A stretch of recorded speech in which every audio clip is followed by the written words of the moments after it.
Good afternoon, men and brethren. Today we're going to be doing a little honeydew project for the wife. This is her rig. This is a 96 or 97 GMC Jimmy with Chevrolet lug caps on it because I couldn't find no GMC lug caps and I was missing one, so I got a set of Chevrolets. Anyway, this thing's got a bit of a squeaky ball joint.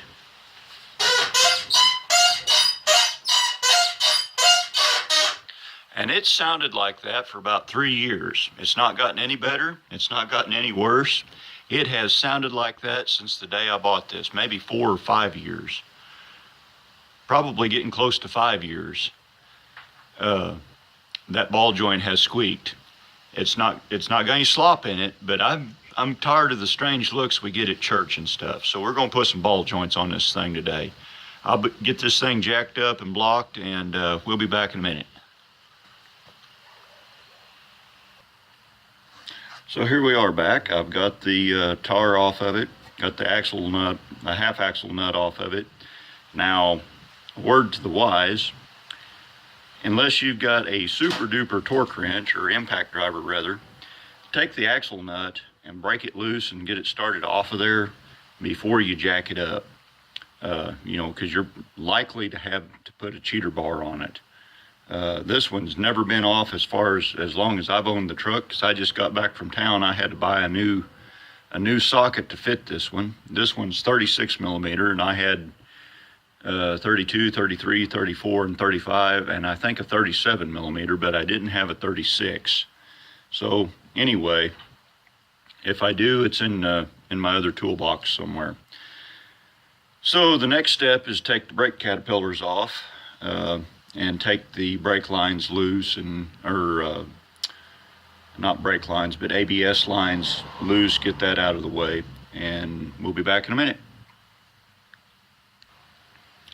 Okay, so we're back. I've got the nuts off of everything, and I've got my floor jack. One of the, whatever you call this part, one of them is sitting right here on this little edge, just taking the weight off of this lower control arm, because I don't feel like jacking with the torsion bar and taking the tension off the torsion bar.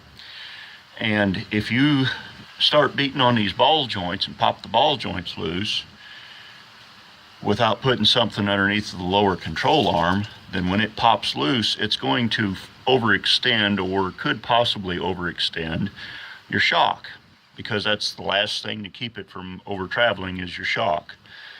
Now it may bind up or bottom out on the back side of the control arm. I don't remember for sure if these do that or not. But anyway, I just like to put a floor jack up underneath of them. Now I'm going to go get my BFH and my pickle forks, and we're going to beat these things apart.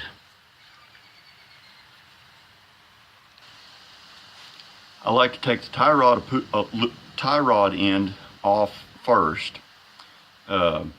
After all of the nuts are off. Obviously you want to leave the tie rod end on until you get especially the upper ball joint nut off, because the tie rod will hold the whole steering knuckle from turning while you've got an end wrench on that upper ball joint nut. So anyway, I take the tie rod loose first, that way I can turn the steering knuckle around to get a better shot at it with the pickle forks. And these are pickle forks for y'all that don't know this. If you do, I'm sorry that I'm insulting you. I've never heard them called anything other than a pickle fork. This is the ball joint sized one, and this is the tie rod end sized one. They're a little bit different.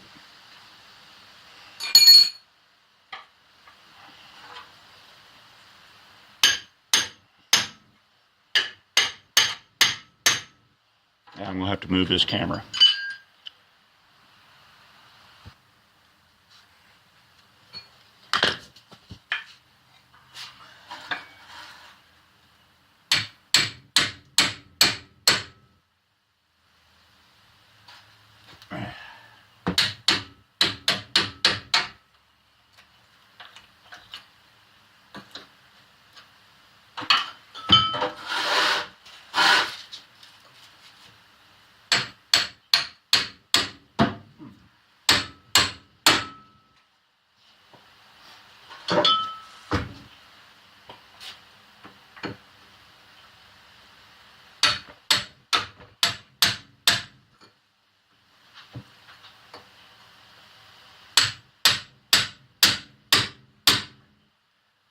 Now this is liable to fall off of there and might hit the floor, might not when it comes loose.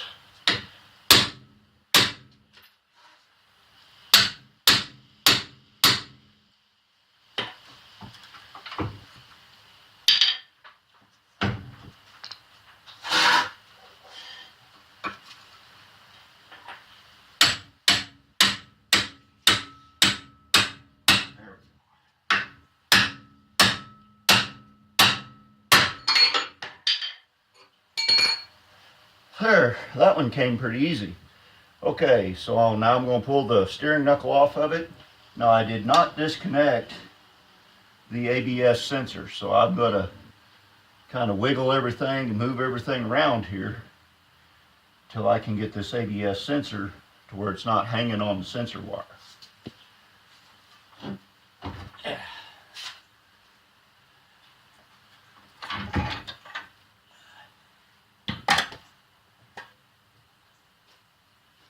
There we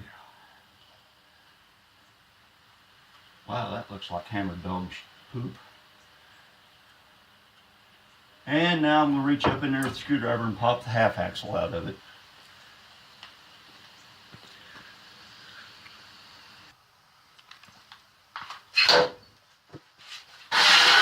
So we got the half axle out of it. I forgot there was another reason I had to put the jack up underneath of here, and that's because you've got to take the bottom shock mount loose in order to get the half axle out. That half inch or an inch of clearance in there, you've got to have it to get that half axle out. So I'm just going to scrape off the heaviest of the crap here, and then I'll go ahead and take these off.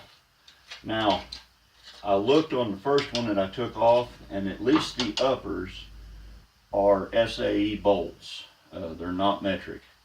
So be careful when you're doing this, because half of this, if you guys have ever been to wrench on one of these mid-90s shakeaways, y'all already know that half of it's metric and half of it is American. And why they did that is, I guess they just making the commies happy. So anyway, scrape off some filth, and you can see right there, that's why she was squeaking. That was busted off, been busted off forever. So I'll be back in a few minutes.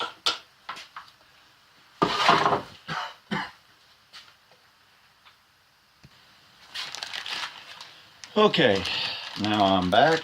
I've taken and cleaned the mounting surfaces where the actual ball joint will sit in there.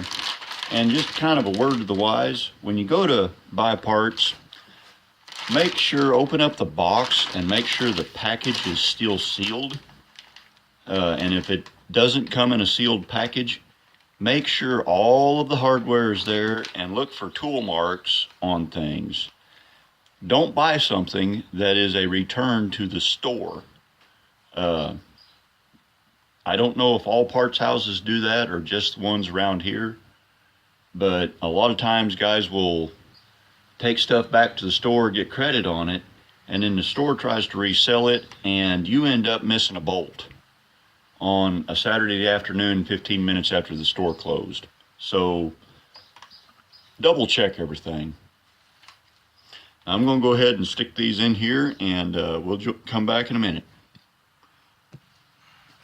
Okie dokie, so we got the half axle back in her. I did put new boots on the half axle. It's kind of a half a dozen one way and 6 the other. Putting new boots or just replacing the half axle. Boots cost me about $50. Half axle's around 100. I don't know. I just felt like putting boots on this one. Now, if your half axle's popping or doing anything stupid, don't bother putting boots on it. Just buy another half axle. And be very careful when you put the half axle back into the transfer case. Those seals are a pain in the butt to change. And if you prick that seal putting half axle back in there, you will be leaking grease.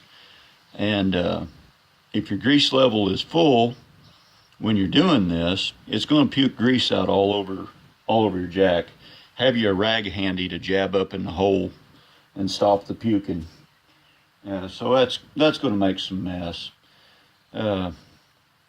Anything that is a serviceable part, like your shock bolts and stuff like that, where you're taking it apart, anti-seize it. You know, get you a little bit of anti-seize and anti-seize the bolt. Eventually, I mean, everything is going to have to be took apart at some point, but stuff like that, anti-seize.